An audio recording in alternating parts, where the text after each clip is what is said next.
Sí, ¿no? Hoy es domingo, muchos de ustedes seguramente descansan en casita, siempre con la predisposición de querer aprender.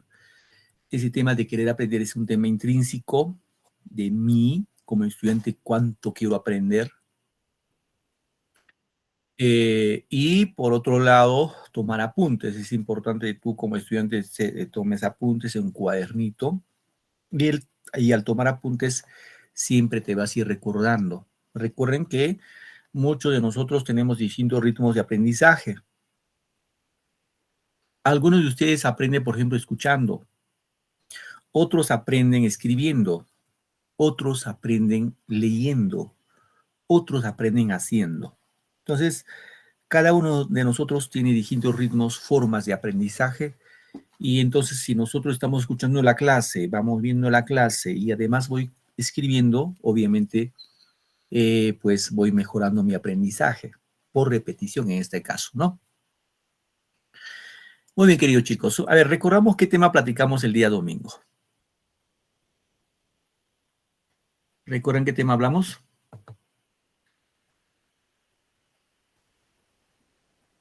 ¿Se han olvidado? No creo, medio prof, me he olvidado. Pasó una semana y ya me olvidé. Del criollismo y del costumbrismo. Ajá, muy bien. Hablamos sustancialmente del costumbrismo, ¿no? El costumbrismo, que tiene, claro que sí tenía dos vertientes, el criollismo y el anticriollismo, ¿correcto? ¿Recuerdan quién es el máximo exponente del criollismo? ¿Recuerdan? Manuel Segura. Ajá, muy bien, Corina. Manuel Asensio Segura. Manuel Asensio Segura. ¿Recuerdan las obras de Asensio Segura? Incluso les enseñé a manera de menotecnia. Les dije para que nunca se olviden. ¿Recuerdan alguna obra? Una de ellas incluso hablamos, de una vieja chismosa alcahueta. ¿Recuerdan? Ñacatita. Ajá, muy bien, Ñacatita, correcto, Cintia. Entonces recuerden que Ñacatita, bueno, recuerdan un poco la menotecnia, ¿no? Les había comentado, había una vez, fíjense, yo me acuerdo, había una vez un sargento Canuto que tenía a su esposa Ñacatita, un día celebraron el santo de su hija, que se llamaba el santo de Panchita, su papá le llevó de regalo un juguete, en esa fiesta fue apoteósica y lamentablemente el sargento Canuto comió, bebió y murió, y cuando murió aparecieron, aparte la firme que era Ñacatita, su esposa, dos amantes, una la pili muertada y otro la moza mala. Al final quedaron las tres mozas, digo, las tres viudas. Ahí están las obras de Asensio Segura. Recuerden esa menotecnia, ponla en juego, ¿no? Muy bien, queridos muchachos, señoritas jóvenes, vamos hoy a platicar del romanticismo peruano, ¿ya? El romanticismo peruano también es bastante interesante y vamos a ver, ¿ya?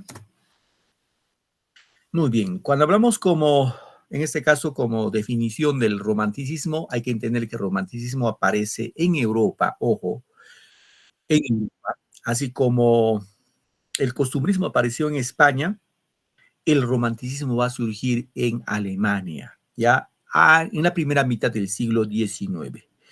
¿Quién fue el pionero del romanticismo europeo?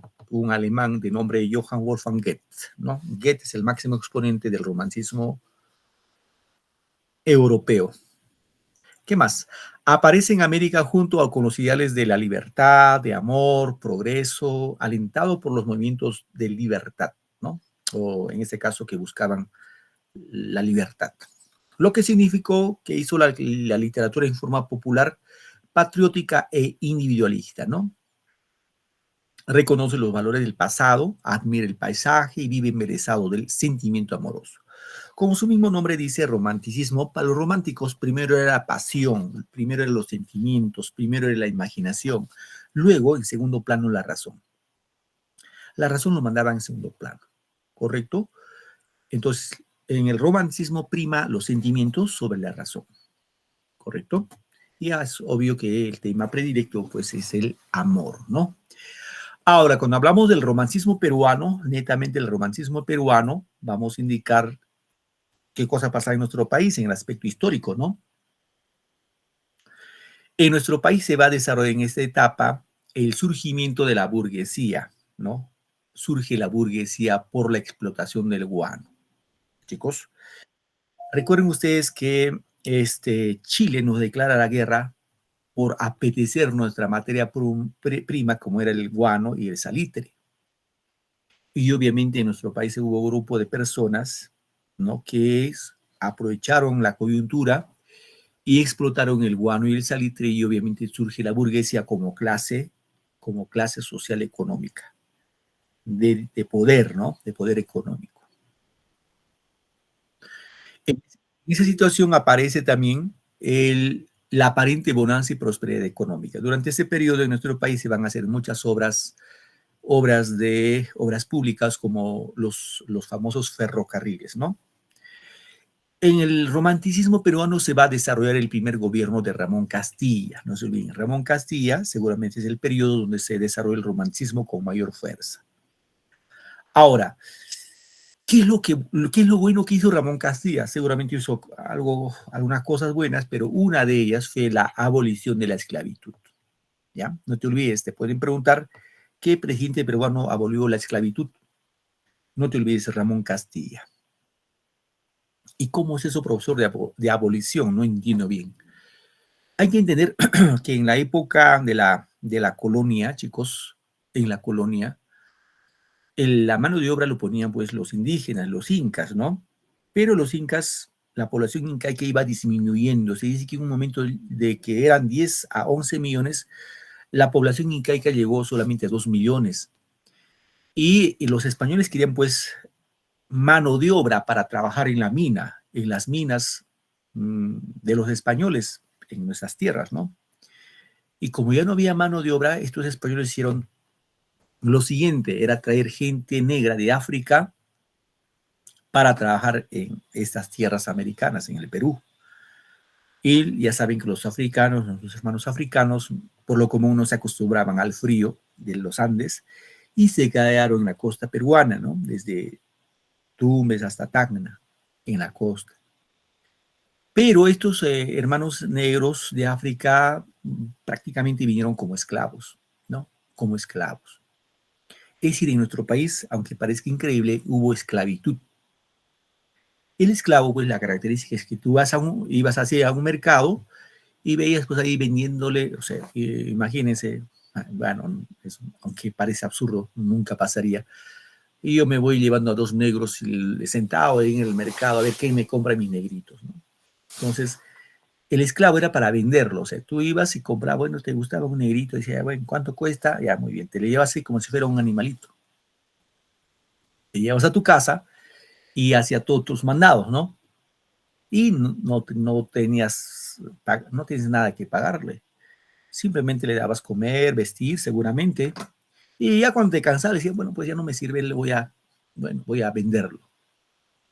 Y gracias a Ramón Castilla se abolió la esclavitud. Bien, ¿qué más? En este periodo también se va a dar la guerra con Chile y la posterior derrota en 1883. Recuerden que la guerra con Chile empezó en 1879 y culmina en 1883. Aquí también tenemos el combate de 2 de mayo de 1866. Ya, chicos, a ver, les pregunto, ¿con qué país fue el combate de 2 de mayo? ¿Perú con qué país se enfrentó? ¿Tienen idea? Les doy alternativas, ¿ya? ¿Con España, con Ecuador o con Bolivia?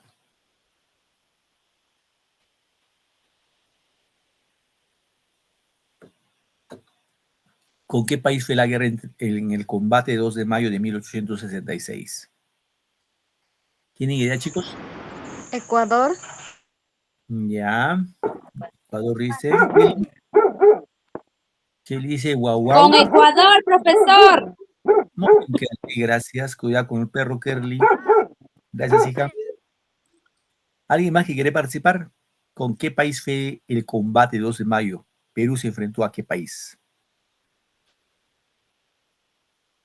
Ecuador, profe.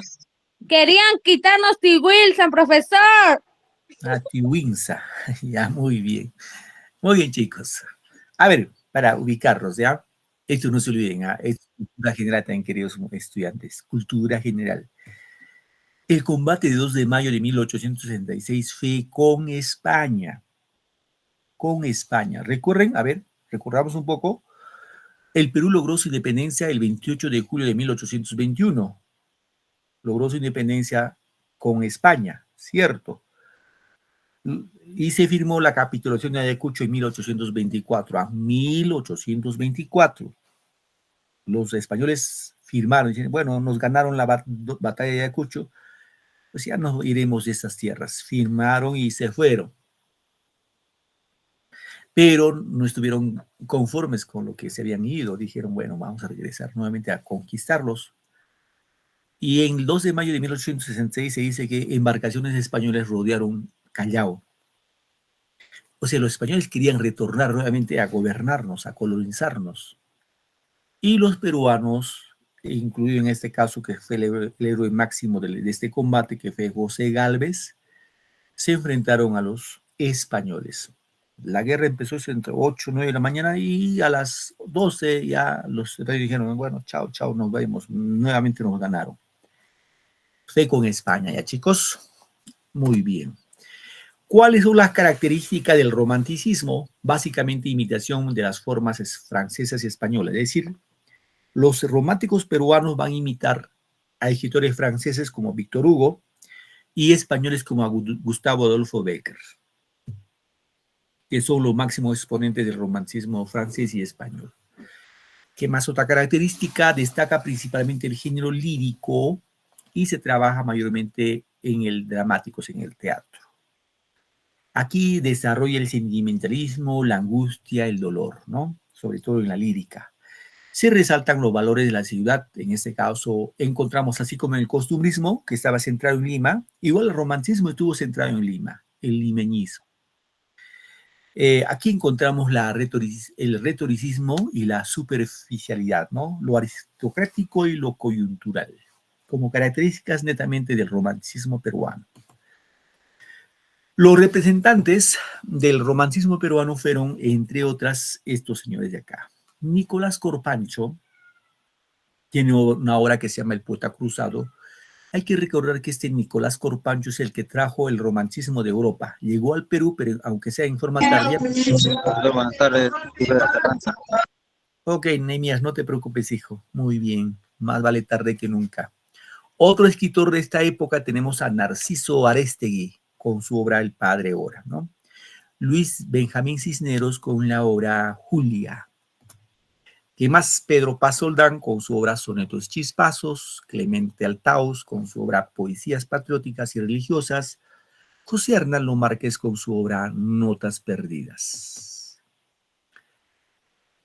Uno de los mejores exponentes en este caso, del romanticismo peruano es este señor Carlos Augusto Salaverry Ramírez, que es un poeta. Este señor sí hace poesía lírica, poesía de amor. Ya no se olviden. Si a ustedes les preguntan quién fue Carlos Augusto Salaverry, es el máximo exponente de la poesía lírica dentro del romanticismo de tipo sentimental. Él decía, por ejemplo, estrellas son tus ojos que iluminan cuanto ven, y en ellos puse el cielo la sonrisa del Edén. Si un ángel te hizo Dios, busquemos sombra aquí y el nido de amor para los dos. Como puedes notar, es poesía amatoria, ¿no? Poesía de amor. Muy bien, chicos, muy bien. A ver, pregunto, cultura general, ahora que se ha muerto un presidente, expresidente, la pregunta es, ¿quién fue el presidente más joven que ha tenido el Perú? Cultura general, chicos, ¿eh? Eso les pueden preguntar en cualquier examen. ¿Quién es el presidente más joven que ha tenido el Perú? Alan García. Ajá, gracias. Alan García. Y a Yuxori, Alan García. A ver, ¿qué dicen los demás? Presidente más joven del Perú. Hasta ahora. Felipe Santiago Salaverry. Felipe Santiago Salaverry. Muy bien. Muy bien. Alan García sí también, pero Alan García fue presidente a los 35 años. Pero vuestras compañeras han dicho Felipe Santiago Salaverry. Él fue presidente a los 30. Hasta el momento, profe. Dime, Nehemías. No logré escucharte. Hasta el momento. Sí, hasta el momento. El presidente más joven que hemos tenido en el Perú es Felipe Santiago Salaverry, que fue presidente a los 31 años. ¿Ya? No fue el 28. Ahora, ¿qué pasó con Felipe Santiago Salaverry? Él fue presidente solamente por un mes. Solo por un mes. ¿Por qué? Porque este presidente fue un presidente de facto, o sea, un militar golpista, dio el golpe de Estado y fue presidente por un mes. Y al fin del cabo igual le dieron vuelta, lo mataron al pobre. Felipe Santiago Salaverry, su hijo es este señor Carlos Augusto Salaverry. No hay que olvidarnos, ¿ya? Carlos Augusto Salaverry. Su padre fue Felipe Santiago Salaverry, considerado como el presidente más joven que ha tenido el Perú. Bien.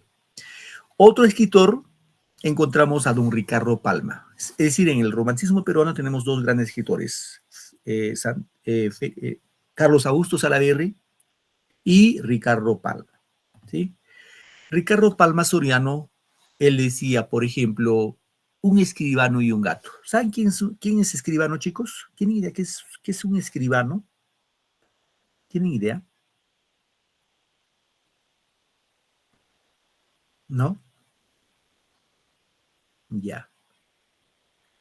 Para ubicaros, escribano es esa persona, seguramente ustedes alguna vez han ido por la corte. Estos escribanos están ahí viendo quién necesita ayuda, ¿no? Es los famosos tinterillos. Entonces, si tú, por ejemplo, vas a hacer una demanda, una denuncia, una demanda que se hace en la corte, y te dicen, ¿qué problema tienes? Tengo este problema. Ah, ya, muy bien, yo te lo ayudo, te lo hago tu escrito, pac, pac, pac, y te cobran, ¿no? Pues escribir un documento te cobran pues 100 soles, así. Entonces esta frase dice, un escribano y un gato en un pozo se cayeron, como los dos tenían uñas, por la pared se subieron.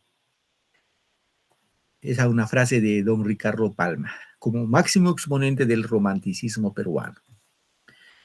Una ficha de datos, su nombre completo fue Manuel Ricardo Palma Soriano.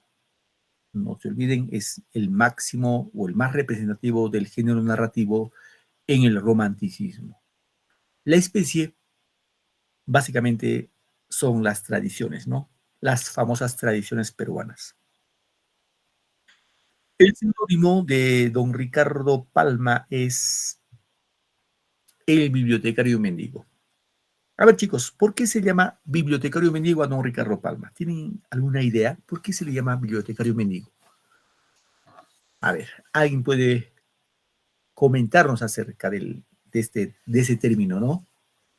¿Tienen idea por qué se le llamaba bibliotecario mendigo a don Ricardo Palma?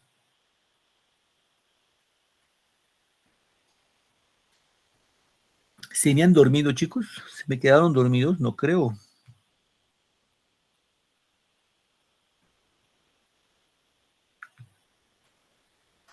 ¿No tienen idea por qué se le llama bibliotecario mendigo? Ya. No se olviden, ¿ah? Algunos datos les estoy dando que ustedes tienen que manejar.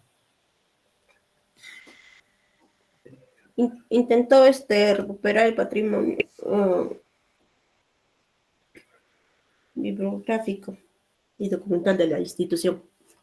Muy bien, Cintia, gracias. Porque escribía sus cartas, porque, o sea, escribía muchas cartas para llegar a su objetivo. Ya, gracias, Corina. Gracias. A ver, usted sabe muy bien que el Perú perdió la guerra con Chile. Todos sabemos eso. La última batalla que se llevó a cabo con los chilenos fue la batalla de Miraflores, en Lima. Los chilenos rodearon Lima y quienes fueron a defender, fíjense, quienes fueron a defender Lima no fueron los limeños, fueron los provincianos. Pero igual los chilenos nos dieron nuestra katana. Lima fue tomado por los chilenos y los chilenos hicieron de las suyas con Lima. Robaban, saqueaban, incendiaban, violaban, hicieron de todo. ¿Sí? Se dice que por esa época, ya cuando Lima fue tomada por los chilenos, pasaba un general francés y vio todas las atrocidades que hacía el ejército chileno. Entonces este general francés se fue a entrevistar con el general de Chile y le dijo, te doy un plazo de 24 horas para que tú con tus hombres abandones Lima. Si tú no lo haces, yo te traigo el ejército francés y te hago la guerra. Así que este general chileno se fue, al día siguiente se fue con todos los hombres a Chile, por los abusos que hacían o que cometían los chilenos, ¿no? Ahora, en ese proceso se dice que los chilenos incendiaron la Biblioteca Nacional del Perú, o sea, destruyeron la Biblioteca Nacional que está en la Avenida Bancay, cerca al Congreso, lo incendiaron y seguramente los mejores libros se llevaron. Hace años, hace unos 10 años, dicen que han regresado esos libros, nos han devuelto. Bueno, ¿qué pasó? Como después de la guerra con Chile, en la época de la reconstrucción nacional, no teníamos ni un libro, no había ni coquito. Ricardo Palma lo que hizo es escribir cartas, como dijo esa compañera, escribir cartas a los personajes ilustres y a las embajadas, pidiendo donación de libros. Y seguramente escribía la carta, ¿no? Señor tal, lo solicito que nos pueda donar libros para implementar nuestra Biblioteca Nacional. Y al pie firmaba el bibliotecario mendigo. ¿Y quién era ese bibliotecario mendigo? Era don Ricardo Palma. Y si Ricardo Palma pidió donación de libros a muchas embajadas. ¿Ya, chicos? Bien. Su mejor obra son las famosas tradiciones peruanas, ¿no? Es en la cual utiliza un lenguaje lleno de gracia y humor. Su estilo recrea el ambiente limeño en toda su dimensión, hace una apología al pasado, al esplendor social. Aquí un poquito para ver de don Ricardo Palma. Tiene una fina sátira, ¿no? Elegante humor. Utiliza un lenguaje bastante sencillo. Este señor Ricardo Palma pertenece, ojo, al romanticismo social. No hay que olvidarnos eso. Carlos Augusto Salaverry, que hemos visto anteriormente, lo hemos mencionado, pertenece al romanticismo sentimental. Ricardo Palma pertenece al romanticismo social. Ojo, es considerado como uno de los mejores prosistas. Cuando dice prosistas, narradores de América, ¿no? Ya saben, llamado el bibliotecario mendigo. ¿Qué obras escribió? Por ejemplo, en poesía lírica, verbos y gerundios, en obras de teatro dramático, como la obra Rodil, en género expositivo, Anales de la Santa Inquisición o la Inquisición de Lima. Seguramente su mejor obra, no se olviden chicos, son las famosas Tradiciones Peruanas, que son un total de 453 historias, tradiciones, ¿no? Que escribió en 4 tomos don Ricardo Palma. Ojo, 4 tomos. Ese libro sí es pues voluminoso. Es harto. Cada historia, más o menos, cada tomo con 100 historias, ¿no? Entre los que destacan, tradiciones, por ejemplo, Don Dimas de la Tijereta, Carta Canta, Los Ratones de Fray Martín, El Alacrán de Fray Gómez, La Casa de Pizarro, La Historia de un Cañoncito, etcétera, etcétera. Ahora, Ricardo Palma tiene otra obra, también Tradiciones en Salsa Verde. Este libro dice que emula el contenido erótico de Giovanni Boccaccio, que es un escritor italiano, ¿no? Es decir, este libro, Tradiciones en Salsa Verde, ya tienen contenido erótico, ¿ya? Eso tengamos en cuenta. Ya tienes que tener tu DNI azul para que lees esa obra. Bien, acá tenemos un poquito más de las obras. Obras históricas, Anales de la Inquisición de Lima, Monteagudo y Sánchez Carrión, obras históricas. Teatro, La Hermana del Verdugo, La Muerte o la Libertad, Rodil.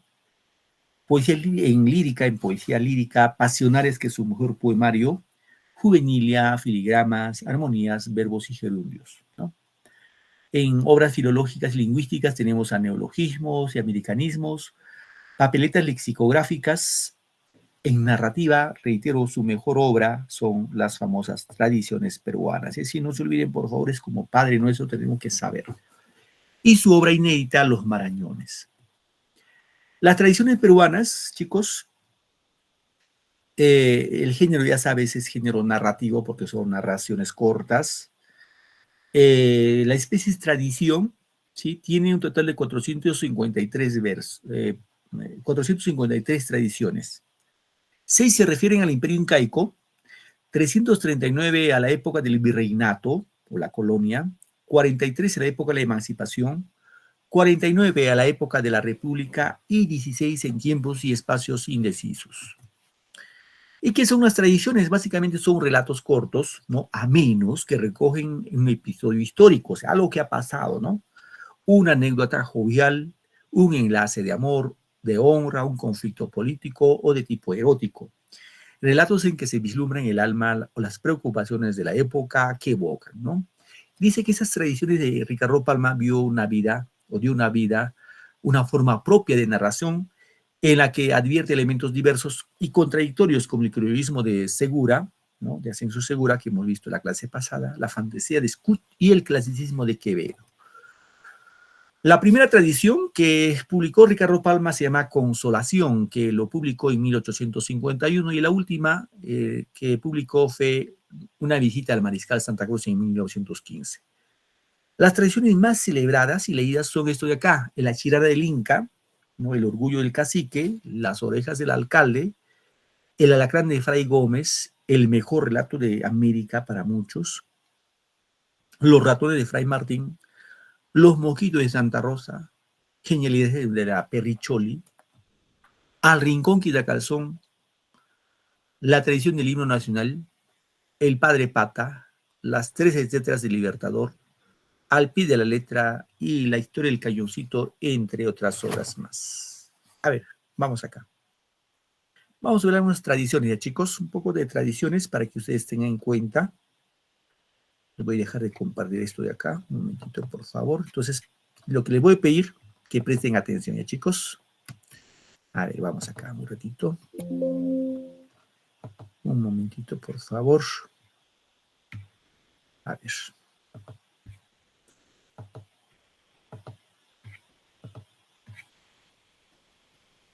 A ver, vamos a un rato ver este resumen de esta tradición titulado Al Rincón Quitacalzón, ¿ya? Había una vez A ver, un momentito, chicos. en una ciudad. Bien. Cuando hablamos, ojo, el nombre es sugerente, ¿no? Al Rincón Quitacalzón. Quiero que presten atención porque esta frase se ha aplicado bastante en la educación de vuestros padres, de sus padres, quizás no, y sí de sus abuelos, de ustedes. Es que antes la educación era muy, digámoslo, muy drástica, ¿no? Ahí no había que, me voy a quejar con mi papá para que te denuncie. No había eso, ¿no? Por ejemplo, el profesor hacía llamar: a ver, señora, su hijo no está haciendo la tarea. Ah, sí, muy bien, profesor, castíguelo. En su delante le castigaba. Ahora no dice: ah, no, es que mi hijito y no hace la tarea porque ahora, pues, no se está estresado, mi hijo, así que no hace la tarea. Profesor, usted tendrá que comprenderlo a mi hijito, ¿no? Antes no, antes, como dice la famosa frase, la letra entra con sangre, ¿no? Y así han aprendido nuestros padres, nuestros abuelos. Y vamos a ver, de eso se trata, ¿ya? Prestemos atención, a ver. Prestemos atención. Algo vamos a aprender y diremos: al rincón quitacalzón cuando no aprendemos la lección.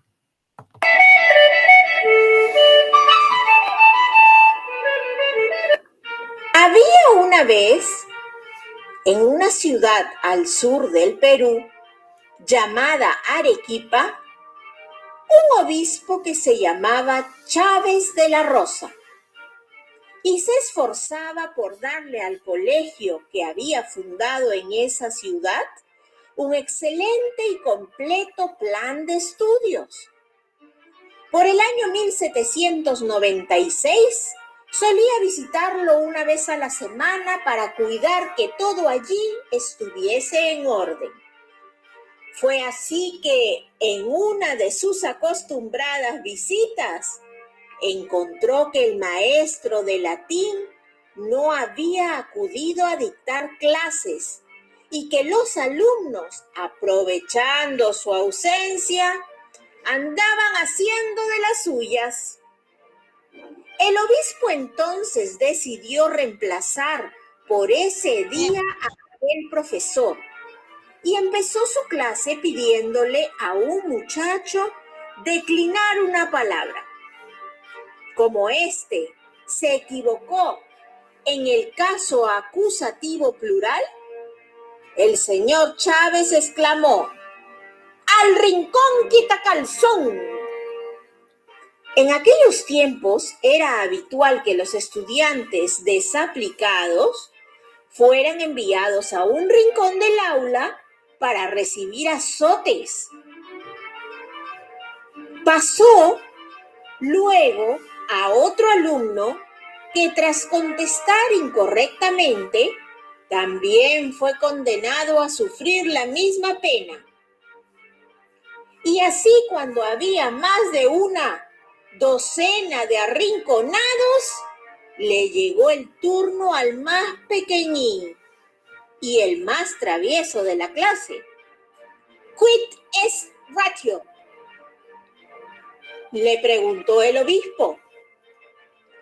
El jovencito miró al techo con la esperanza de recordar algo, y al no hacerlo, el señor Chávez lanzó la terrible sentencia: ¡al rincón quitacalzón!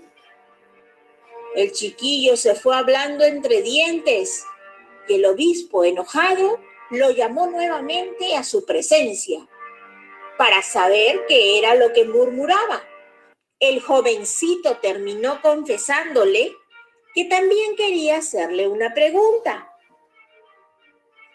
El obispo aceptó y el vivarracho chiquillo le dijo: pues, si no es atrevimiento, ¿me podría decir cuántos Dominus Vobiscum tiene la misa?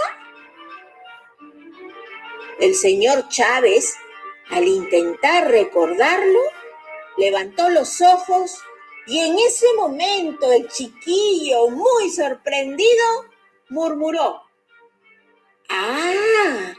Él también mira al techo. Como el obispo no pudo contestar esa pregunta, todos los arrinconados fueron liberados del castigo al instante. Y desde aquel día, además de comprender que no se debía maltratar a los alumnos, el señor Chávez se convirtió en el protector de aquel inteligente, vivaz y despreocupado niño. Tiempo después, retornó a España y se llevó al cleriguito del Dominus Vobiscum, como cariñosamente lo llamaba. Pasaron los años y el travieso chiquillo fue uno de los próceres de la independencia, un gran orador, un escritor excelente, político sabio y orgullo del clero peruano. ¿Quieres saber su nombre? Javier de Luna Pizarro, 20º arzobispo de Lima. Y es que finalmente, al rincón quitacalzón nos enseñó la lección.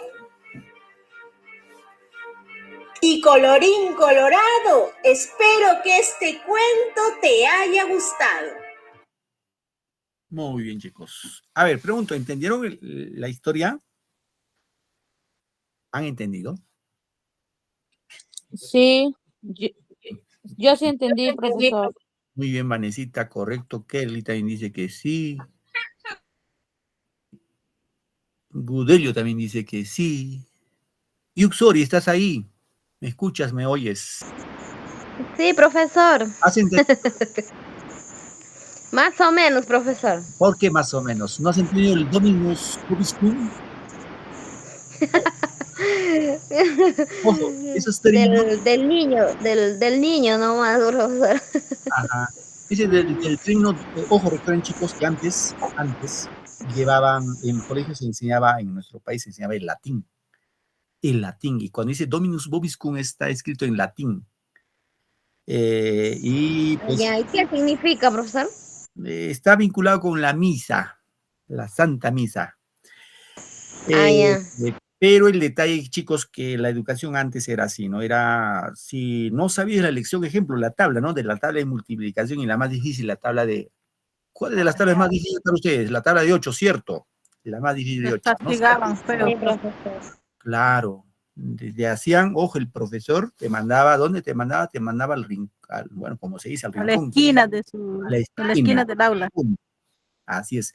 Y ojo, el alumno castigado no podía ver la pizarra, tenía que recibir la lección mirando a la pared, arrodillado algunas veces, sobre chapa, arena, arrodillado toda la clase. Imagínense así. Entonces ahí, pues, obviamente al día siguiente se tenía que preocupar, ¿no? Entonces, si ustedes preguntan a sus abuelitos que han ido al colegio, pregúntale, a ver, dime, ¿cuántos huesos tiene el cuerpo humano? Te lo va a decir nombre por nombre por nombre, que era así la educación antes.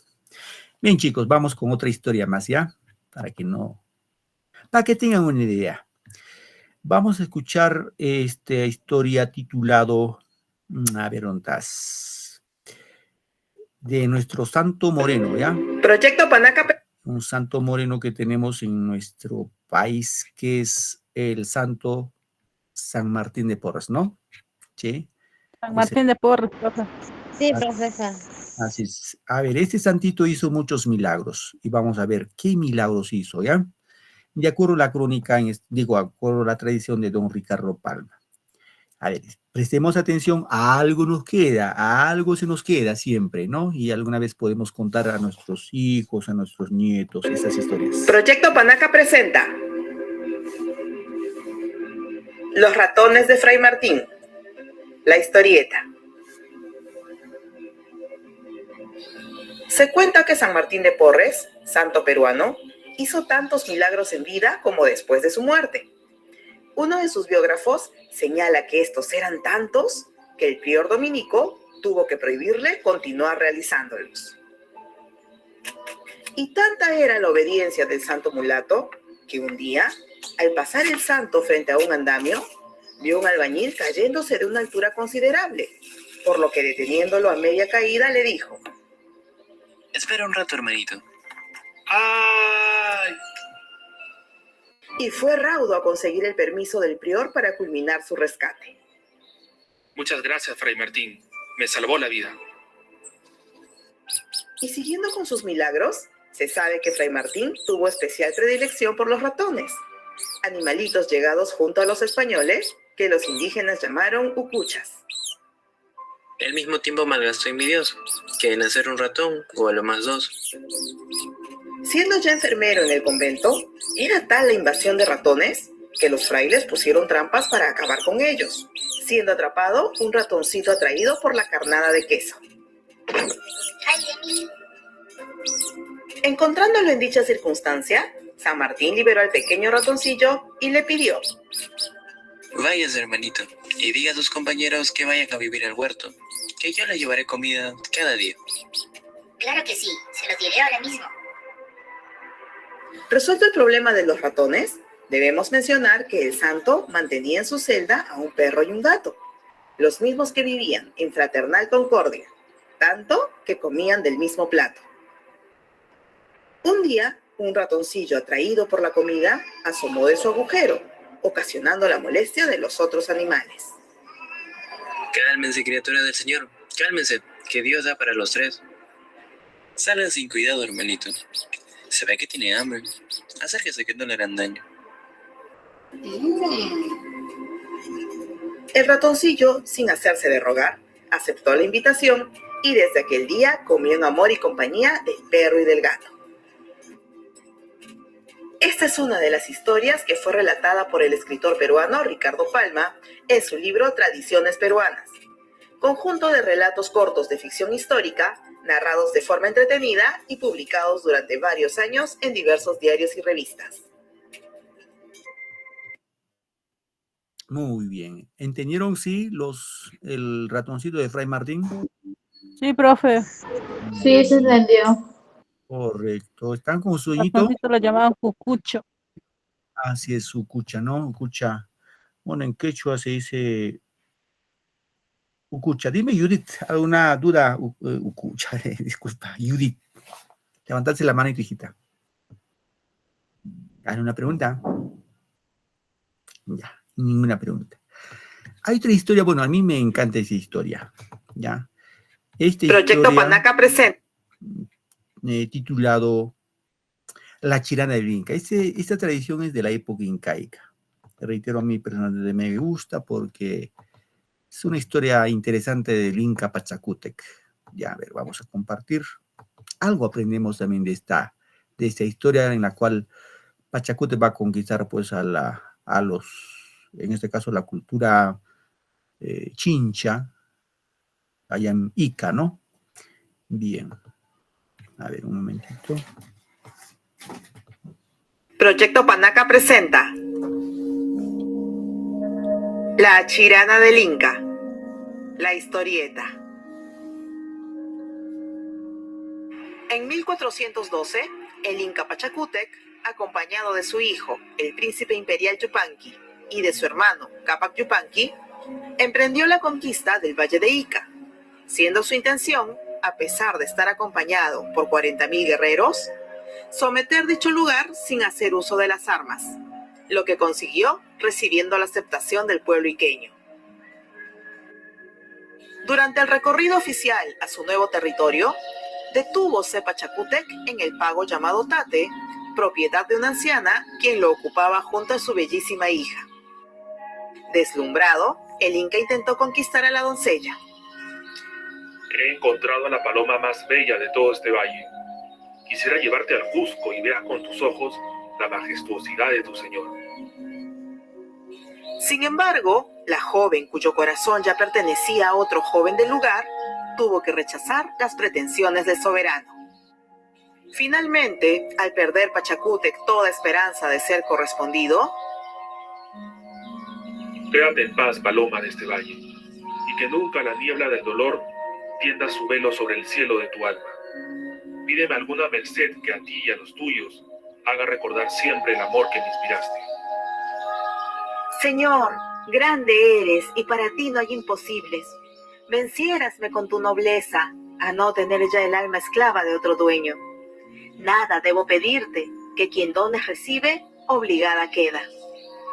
Pero si te satisface la gratitud de mi pueblo, ruégote que des agua a esta comarca.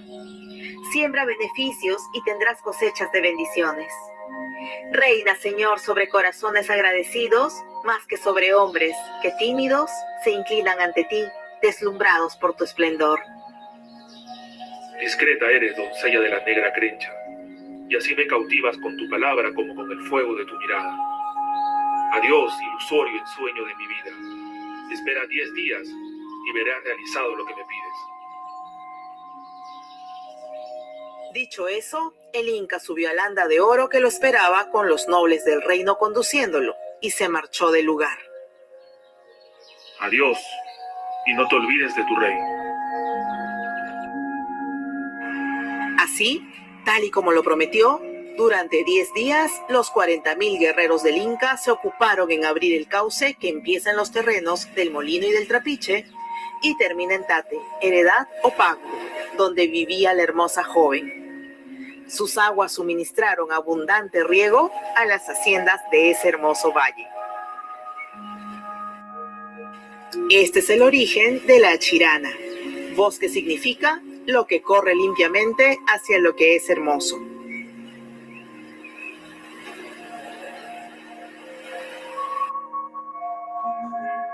Esta es una de las historias que fueron contadas por el escritor peruano Ricardo Palma en la tercera serie de su libro Tradiciones Peruanas, conjunto de relatos de ficción con trasfondo histórico publicados durante varios años en diversos diarios y revistas. Muy bien. Tenemos ahí también la Chirana del Inca. A ver, unita más, ¿ya, chicos? Unita más, a ver. Vamos a algo más con los incas, ¿ya? Proyecto Panaca presenta. Bueno, en este caso se trata de los incas ajedrecistas. Los incas sabían jugar ajedrez, pero vamos a ver la historia mejor. A ver.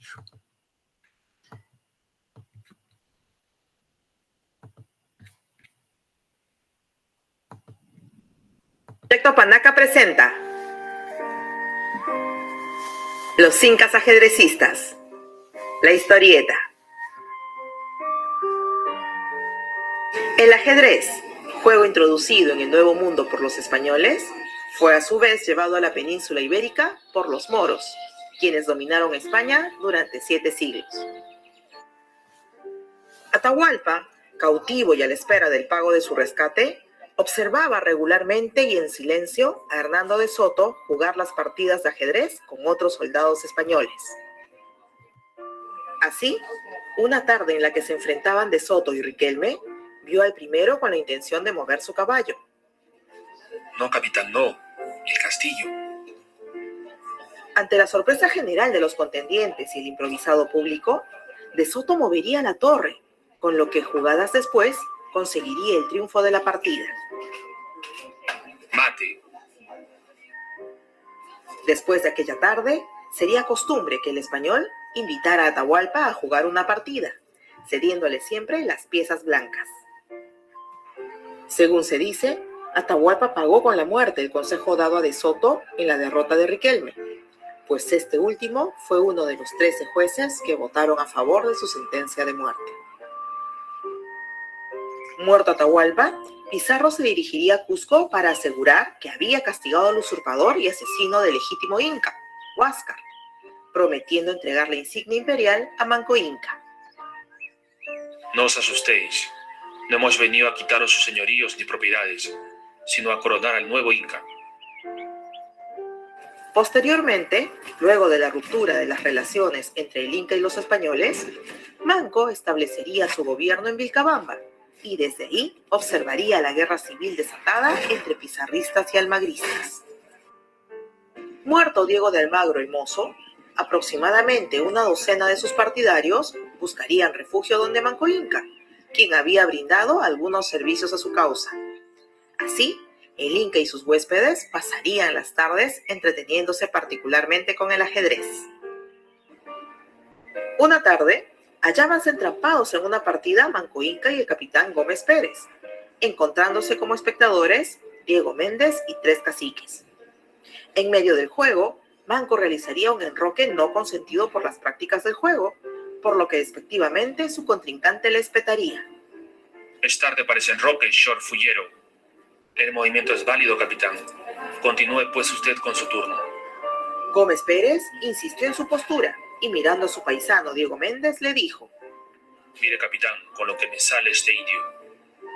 El Inca, entonces, abofeteó al español, recibiendo como respuesta de su huésped 2 puñaladas que lo llevarían a la muerte. La muerte del Inca no quedaría impune, y sus soldados harían pedazos al asesino y a todos los españoles que habían pedido refugio.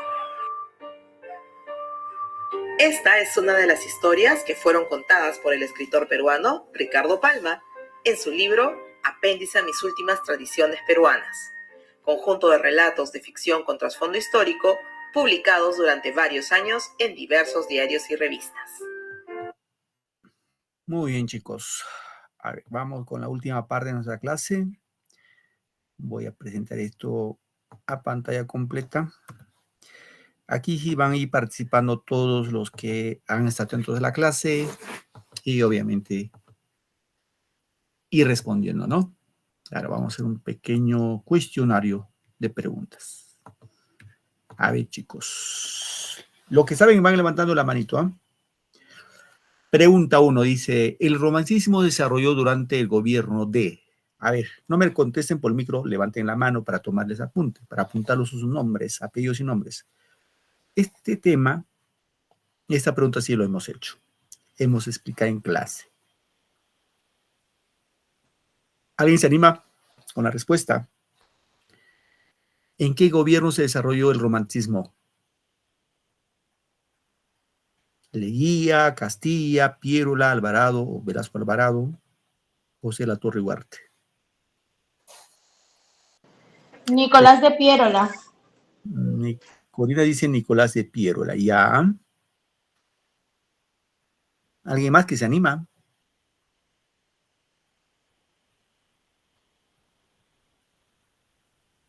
¿Nadie más? Ujú. Ahí me doy cuenta que no están atentos a la clase. A ver, Víctor, Ramón Castilla. ¿cuál es tu nombre, hija? Angélica Rivera. Rivera. ¿Rivera qué más eres? ¿Rivera qué? ¿Tu otro apellido? Rivera Valen. Rivera Valen. Ese no es. Valen. Con B chica. ¿Tu nombre es? Angélica. Gracias. Ella dice, vuestra compañera Angélica dice que es Ramón Castilla. La E, profesor. A ver, José La Torre Ugarte. Corina dice José La Torre Ugarte. No vamos a las pruebas. Nos remitimos a las pruebas, chicos. Ojo, tienen que estar atentos a la clase, porque si no, ahí nos perdemos. Ahí nos perdemos. Aquí está. Respuesta es... Ramón Castilla, profe. Claro, Ramón Castilla, chicos.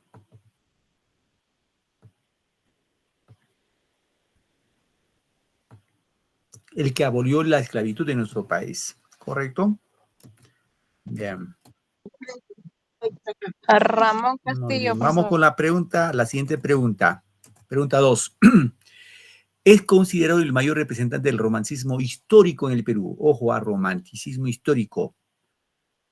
Benjamín Cisneros, Salaverry, Juan de Arona, Profe Salaverry. Ricardo Palma. ¿Está entre Salaverry o Ricardo Palma? Ricardo Palma, profesor. Ricardo Palma, profesor. Ricardo Palma, profesor. Yo les dije algo, ¿no? Levántenme la manito, porque si me responden todos, no voy a poner punto a nadie. Levanten la manito. A ver, Corina, tu respuesta. Ricardo Palma. ¿Tu apellido cuál es, Corina? Profesor, yo opiné primero, profesor. Vamos en orden, levanten la John manito. Top, profesor. Correcto, hija. Jenny Morales, tu respuesta. Jenny. Ricardo Palma, profesor. Gracias, Ricardo Jenny. Palma, profesor. Muy bien, gracias. Guaita Mozomite, tu respuesta. Yo dije está entre Salaverry o Ricardo Palma, profe. Ya. Judith Guevara. Salaverry, profesor. Judith Guevara dice Salaverry. Ya. Guevara, ¿tu otro apellido? Guevara Herrera. Gracias. Vanessa, tu respuesta, Vanessa Arias. Arias Jave. Profesor, yo opiné primero, pero no levanté mi mano. ¿Cuál es tu respuesta? Ricardo Palma, profesor. Arias Jave, ¿no? Claro, pues, profesor, ya su alumna que para participando. Muy bien, hija. Correcto. Muy bien, Vanesita, gracias. Ojo, la respuesta acá, chicos, es Ricardo Palma. Profe, ¿y Salaverry? Salaverry es desarrollo del romanticismo social. Digo, ay Dios, romanticismo sentimental. Ojo, a Salaverry desarrolla el romanticismo sentimental. ¿Por qué? Porque habla poemas de amor. Ricardo Palma desarrolla pues, romantismo histórico. ¿Por qué, profe? Pues ya hemos escuchado a Chirana del Inca, hemos escuchado al Rincón Quitacalzón. ¿Es algo de historia o no? Claro que sí, pues muchachos. Pregunta regaladito. Pregunta 3, levanten la manito los que quieren contestar. Uno de los autores no pertenece al romanticismo. ¿Quién de estos 5 no pertenece? A ver, Kelly, tu respuesta, hija.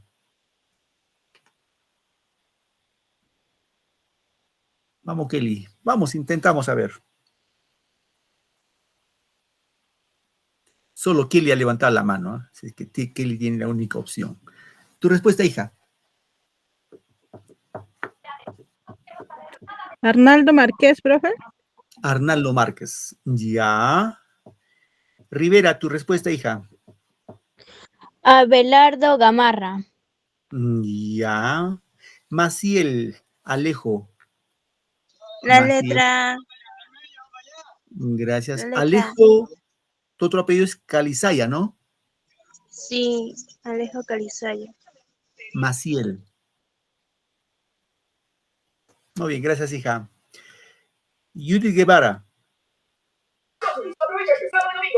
Abelardo Gamarra y Clemente Alclaus. Caos. Ya. Kerly. Guaita, Mozombite. Clemente Altaus, profe. Muy bien. A ver, chicos, acá respuesta, chicos. Acá la respuesta es la alternativa A. Abelardo Gamarra. ¿Por qué, profe? Porque Abelardo Gamarra pertenece al realismo peruano, no al romanticismo. Hay que recordar. ¿Recuerdan ustedes, chicos, la danza de la marinera? Sí. ¿Estamos de acuerdo? No creo que me digan, profe, yo nunca he visto la marinera. Sí, la marinera, profesor. Viene de Trujillo esa marinera. Esa, ¿no? Muy bien. Ojo. Mi punto, profesor. Recuerden, chicos, antes de la guerra con Chile, la danza de la marinera que conocemos se llamaba la chilena.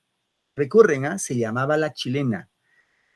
Y después de la guerra que los chilenos nos dieron nuestra katana, este señor Abelardo Gamarra le cambió de nombre de la chilena a la marinera, en memoria a la Marina de Guerra del Perú.